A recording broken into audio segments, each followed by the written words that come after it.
સ્થાનિક ચૂંટણી પૂર્વે એનસીપીના યુવા મોરચા પ્રદેશ પ્રમુખ અને વીએચપી પ્રમુખ કોંગ્રેસમાં જોડાયા.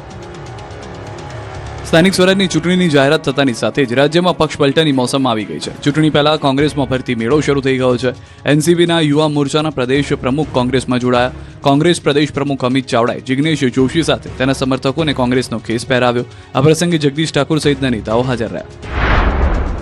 બીજી તરફ વીએચપી પ્રમુખ રાજેન્દ્ર બારોટે પણ પંજો પકડ્યો. રાજેન્દ્ર બારોટને અમિત ચાવડાએ કોંગ્રેસનો કેસ પહેરાવીને આવકાર્યા. કોંગ્રેસમાં જોડાયા બાદ રાજેન્દ્ર બારોટે દાવો કર્યો કે કોંગ્રેસની વિચારધારા સારી છે અને ભાજપના રાજમાં ભ્રષ્ટાચાર સતત વધ્યો છે. એ રસ્તાના કામમાં ભ્રષ્ટાચાર થયો હોવાનો આક્ષેપ કર્યો. બીજી તરફ કોંગ્રેસ પ્રદેશ પ્રમુખ અમિત ચાવડાએ સ્થાનિક ચૂંટણી કોંગ્રેસના વિજયનો દાવો કર્યો.